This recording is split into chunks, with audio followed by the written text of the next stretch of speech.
আমাদের ইতিহাস চুরি হচ্ছে, আমাদের গোল্ডেন গ্লোরিয়াস হিস্টোরি চুরি করা হচ্ছে।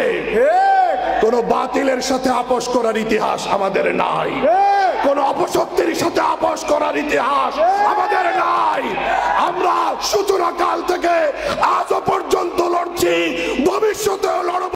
দর্শক, মঞ্জুরুল ইসলাম আফেন্দি জমিয়তের মহাসচিব, সে দাবি করেছেন যে তাদের ইতিহাস নাকি চুরি হয়েছে।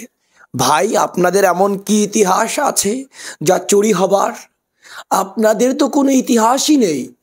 একমাত্র আপনাদের ইতিহাস আছে দালালি করার ইতিহাস।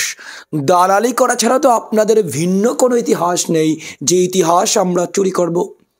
এই বক্তব্যকে উনি কাকে উদ্দেশ্য করে দিয়েছেন আপনারা হয়তো ইতিপূর্বেই আমার থাম্বনেল দেখেই বুঝতে পেরেছেন।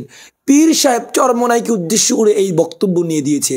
পীর সাহেব চরমোনাই অগ্রহণের মাহফিলের চরমোনাই ময়দানে বসে জমিয়াতের গোমর ফাঁস করেছেন। তারা যে কেমন মানুষ, তাদের উপরেরটা দেখি, ভেতরেরটা দেখি না। উপরে কি চমৎকার খেজুর গাছ, নিচে উপকার, উপরে উপকার, মাঝখানে উপকার, কিন্তু ভিতরে যে কাটা গাছ এটা মানুষ জানতো না। পীর সাহেব চরমোনাই খোলামেলাভাবে সুস্পষ্টভাবে জনসাধারণের কাছে এই খেজুর গাছের নিচে যে কাটা গাছ আছে এই কাটা গাছটাকে পরিচয় করে দিয়েছে। আর এতেই গাত্রদাহ দেখা দিয়েছে জমিয়াতের কেন্দ্রীয় লিডারদের। এমনকি চেতে হই হুল্লার করে মাইক বিস্ফোরণ করে দেওয়ার উপক্রম হয়েছে। মনে হচ্ছে যেন এখনই দেশটাকে স্বাধীন করে ফেলবে। যাই হোক না কেন, এদের এটাই কাজ। এটা ছাড়া, জবান ছাড়া, গলা ছাড়া এদের ভিন্ন কিছু নাই। আর একজন আছে জুনায়েদ আল হাবিব, এদের কাজই শুধু গলাবাজি, শুধু গলাবাজি। আর কি কয়, নিজেও বোঝে না, জাতিও বোঝে না, উপকার হওয়া তো অনেক দূরের কথা। যাই হোক না কেন দর্শক, চরমোনাই পীর সাহেব কি বলেছিল আপনাদের তো মনে আছে, তাই না? চরমোনাই পীর সাহেব কি বলেছিল আবার একটু আপনাদেরকে স্মরণ করিয়ে দিতে চাই। এরপরে ইনশাল্লাহ তার বাকি বক্তব্যটুকু শুনে উচিত জবাব দেব। সাথে থাকবেন কিন্তু। খালেদা জিয়ার ছবি, তারেকের ছবি যখন এদের মাথার উপরে পথপথ পথপথ করে উঠবে তখন নাকি লোকে লোকারণ্য মানে খালেদা জিয়ার ছবি, তারেক রহমানের ছবি, আমার ছবির উপরে যখন শোনা যাবে তখন এই এলাকার প্রত্যেকটি আমার কিন্তু এই সম্মেলনের আসতে বাধ্য হবে ইনশাআল্লাহ। হঠাৎ জমিয়তে উলামা ইসলাম দেখি উধাও বেরোয় চলে গেছে। আমরা হতভম্ব যে ব্যাপার কি, কোনো কথা নাই, কোনো আলোচনা নাই, এরকম হঠাৎ বের হয়ে গেল, কারণ কি? এরপরেই দেখি যে খালেদা জিয়ার ছবি, তারেকের ছবি যখন এদের মাথার উপরে পথপথ পথপথ করে উঠবে তখন নাকি লোকে লোকারণ্য। তখনও তো বুঝলাম ঘটনা তো আসলে কোন। দর্শক, আপনারা পীর সাহেব চরমোনাইয়ের বিগত বয়ানটি শুনলেন, জমিয়ত নিয়ে যাহা বলেছিল।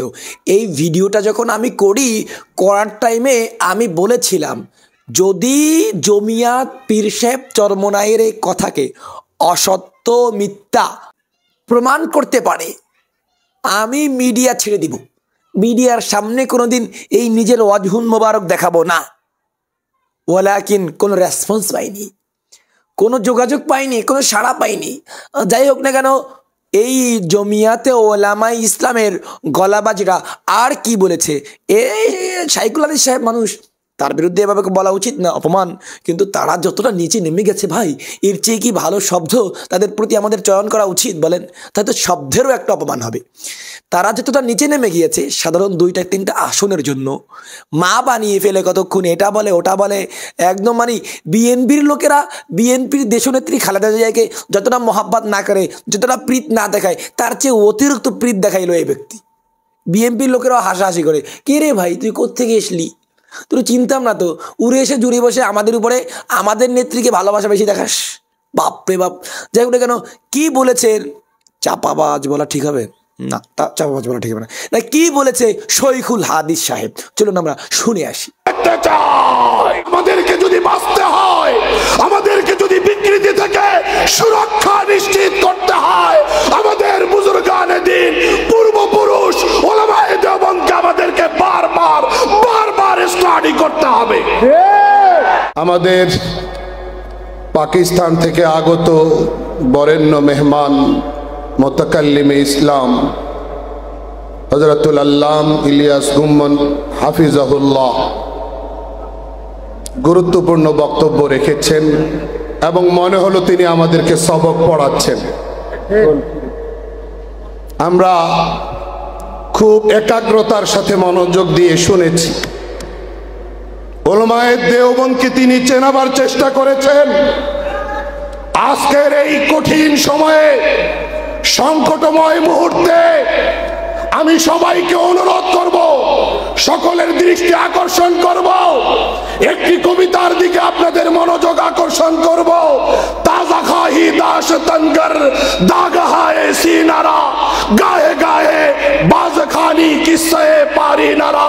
আমাদেরকে যদি বাঁচতে হয়, আমাদেরকে যদি বিকৃতি থেকে সুরক্ষা নিশ্চিত করতে হয়, আমাদের বুজুর্গানে দিন, পূর্বপুরুষ উলামায়ে দেওবন্দকে আমাদেরকে বারবার স্টাডি করতে হবে। আমরা কারা কারা রাজি হাত দেখতে চাই? আমাদের ইতিহাস চুরি হচ্ছে, আমাদের গোল্ডেন গ্লোরিয়াস হিস্টোরি চুরি করা হচ্ছে।